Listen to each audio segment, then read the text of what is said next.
नमस्कार, the news देख रहे हैं आप। मैं हूं आपके साथ अर्जुन खजूरिया। 18वीं लोकसभा की शुरुआत हो चुकी है। संसद में राष्ट्रपति द्रौपदी मुर्मू जी का भी अभिभाषण आज सुनने को मिला और इस दौरान अगर बात की जाए, कांग्रेस पार्टी के कुछ नेता हैं वो दिक्कत में नजर आ रहे थे। जी हां, अगर बात की जाए, कांग्रेस पार्टी के राष्ट्रीय महासचिव जयराम रमेश लगातार सुर्खियों में रहते हैं। अपने तमाम भाषणों को लेकर के, अपनी तमाम टिप्पणियों को लेकर के लगातार विवादों में घिरे हुए रहते हैं जयराम रमेश। अब फिर से जयराम रमेश ने ऐसा ही कुछ किया है। दरअसल अपने सोशल मीडिया प्लेटफॉर्म एक्स पर उन्होंने एक टिप्पणी अभी जो है वो की है इस अभिभाषण पर, और उस टिप्पणी को लेकर के अब जनता जो है कई सारे सवाल खड़े कर रही है। दरअसल जयराम रमेश की अगर बात की जाए तो उन्होंने दोपहर करीब 2 बजे जो है ये ट्वीट किया गया और इसमें लिखा गया जयराम रमेश की तरफ से कि 51 मिनट यानी कि 51 मिनट के राष्ट्रपति के संबोधन में किसको कितनी बार दिखाया गया, ये प्रश्न चिन्ह उन्होंने उठाया। और आगे लिखा, नेता सदन नरेंद्र मोदी 73 बार, नेता प्रतिपक्ष राहुल गांधी 6 बार, सरकार 108 बार, विपक्ष 18 बार।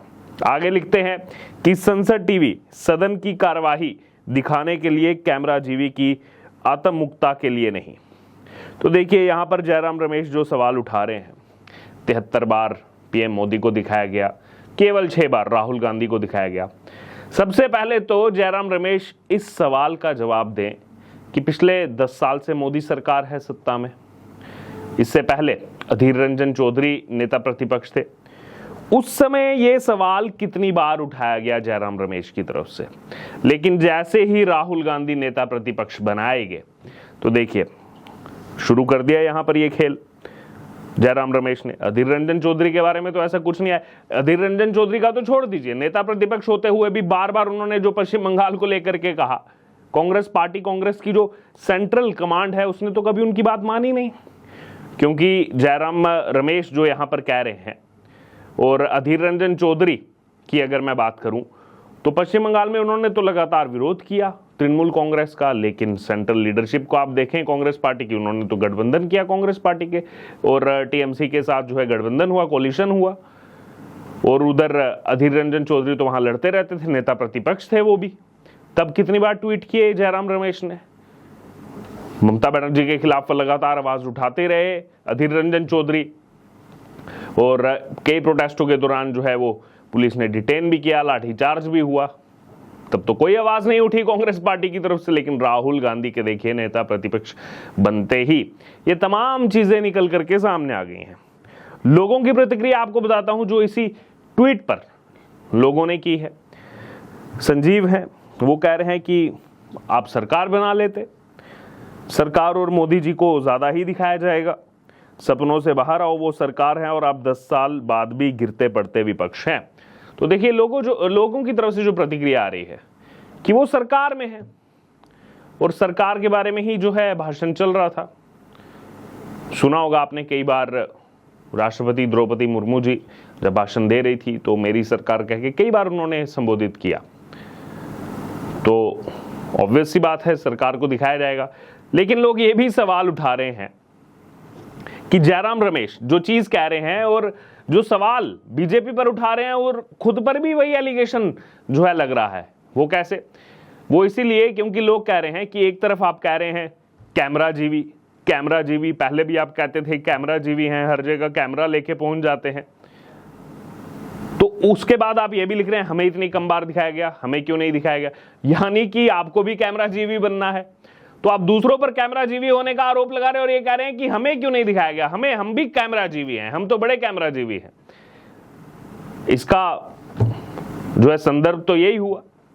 और पहले भी जब कई बार कांग्रेस पार्टी ने सवाल उठाए कि पीएम मोदी जो है वो ध्यान लगाने गए, वहां भी कैमरा लेकर के गए, कन्याकुमारी गए, वहां भी कैमरा लेकर के गए, लेकिन ये नहीं बताते कि जब राहुल गांधी जाते हैं, खेतों में जाते हैं, मैकेनिक की दुकान पर जाते हैं, जो विजुअल्स आए थे पिछले साल अलग अलग जगहों पर वो गए, तो वहां पे कैमरा कैसे लेके जाते? और कैमरा तो छोड़िए, कैमरा के बाद यहाँ 2-2, 3-3 जो है वो माइक लगे रहते थे उनके।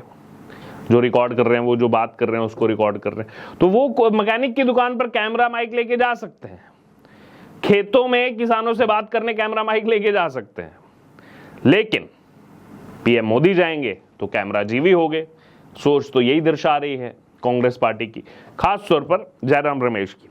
आगे सुनिए, और भी बहुत से लोगों ने जो है इस पर कई सारी टिप्पणियां की हैं। एक और है यहाँ पर यूजर, वो लिख रहे हैं, आप और आपकी पार्टी कैमरा जीवी नहीं है तो फिर फोकट में कैमरा दिखाने के लिए क्यों रो रहे हैं आप लोग? कि अगर आप कैमरा जीवी नहीं है, जो आप बाकियों पर आरोप लगा रहे हैं, तो खुद को आपको कैमरे में दिखना है, उसके लिए क्यों आप रो रहे हैं? फिर आगे एक और यूजर हैं, वो तो कहते हैं कि इमरजेंसी में कितने नेताओं को जेल भेजा गया। उन्होंने जो अपने से आंकड़ा दिया है वो लिखा है अपोजिशन 9000, कांग्रेस 0। अब ये आंकड़ा कुछ भी ऊपर नीचे हो सकता है, लेकिन सच्चाई तो यही है कि जब इमरजेंसी लगी थी, और अभी हाल ही में जो है 25 जून को 50 साल पूरे हुए इमरजेंसी के। इमरजेंसी जिस दिन लगाई गई थी उसके बाद लगी तो कई महीनों तक थी। तो जब इमरजेंसी लगाई गई उसमें ये बताएं जयराम रमेश, कितने कांग्रेस के नेताओं को डाला गया जेल में? सब तो अपोजिशन के नेताओं को डाला गया, वो तो मुकदमा भी नहीं लड़ सकते थे। मीडिया पर जो है सेंसरशिप लगा दी गई थी, जो भी जाएगा मीडिया में जाएगा, यानी कि जो भी प्रिंट होगा, उस समय प्रिंट मीडिया का ही बोलबाला था। वो पहले सरकार देखेगी, अगर उनको लगेगा कि ये जाना चाहिए वो जाएगा, एडिट होके जाएगा, नहीं तो पब्लिश ही नहीं होगा। तो ये कम से कम बाकियों को तो ज्ञान नहीं बांटना चाहिए इस तरीके का अगर इतिहास रहा हो कांग्रेस पार्टी का। बहरहाल एक और यहां पर यूजर है राकेश, वो भी लिख रहे हैं कि तुम्हारे बॉस जो हैं, बॉस वो संबोधित कर रहे हैं राहुल गांधी को, कि तुम्हारे बॉस जो हैं वो वहां पर काम करने के लिए गए हैं या फिर टीवी पर दिखने के लिए गए हैं। ये लोग भूल जाते हैं कि थर्ड टर्म में भी फेल हैं। तो लोग लगातार ये प्रतिक्रिया दे रहे हैं कि आप तो थर्ड टर्म में फेल हो गए, और आपके बॉस वहां काम करने गए हैं या टीवी पर दिखने गए हैं, आप काम कीजिए वहां पर जाकर के। और ये इस बात का जवाब दें कि मोदी सरकार 2.0 में जब अविश्वास प्रस्ताव लाया गया था, गौरव गोगोई ने लाया था, और उसके बाद जब पीएम मोदी जवाब दे रहे थे तो एक खुद ही पूरा अपोजिशन ही निकल गया था संसद से। फिर बोलेंगे कि हमें तो टीवी पर नहीं दिखाया जाता। जब आप वॉकआउट ही कर देते हैं, निकल जाते हैं, चर्चाओं में भाग नहीं लेते हैं, लगातार नारेबाजी करते हैं, फिर कहते हैं कि हमें दिखाया नहीं जा रहा है। बहरहाल और भी लोग लिख रहे हैं, कोई लिख रहा है 240 और 99 में कुछ तो फर्क होता होगा जयराम जी। फिर लिख रहे हैं जब तुम्हारी सरकार बनी ही नहीं तो बराबर में तुमको क्यों दिखाएंगे। एक और यूजर लिख रहे हैं, वो कह रहे हैं जयराम जी अब तो कुछ काम रहा नहीं आपके पास, यही सब गिनिए कि कैमरा कितनी बार किसके चेहरे को दिखा रहा है। राष्ट्रपति जी ने क्या कहा, ना आपने सुना, ना समझा, और ना जनता को आपने बताया। यही आपकी विक्षिप्तता का पैमाना है। और भी लिख रहे हैं कि नरेंद्र मोदी जी का कार्य सदन में महामहिम राष्ट्रपति जी ने रखा है, तो नरेंद्र मोदी बीजेपी की ही सरकार पर फोकस रहेगा। कल को बीजेपी की कार्यकारिणी को भी ये बोल देंगे कि विपक्ष का नहीं लिया फोटो, विपक्ष का नहीं आया। आपातकाल का भी जिक्र किया था, उस पर कुछ नहीं बोले आप, तो बार बार आपातकाल का भी जिक्र इसमें सामने आ रहा है। बहरहाल ये जयराम रमेश की बौखलाहट है या क्या है, आप लोग डिसाइड कीजिए क्या लग रहा है आपको। ये चीज़ों को लेकर के जो मुद्दा बना रही है कांग्रेस पार्टी, क्या ये मुद्दे हैं या फिर वाकई में मिलकर के जो है सरकार के साथ मिलकर के काम करना चाहिए इस विपक्ष को? क्या है आपकी राय? आप जरूर हमारे कमेंट बॉक्स में शेयर करें और बने रहें द न्यूज़ के साथ।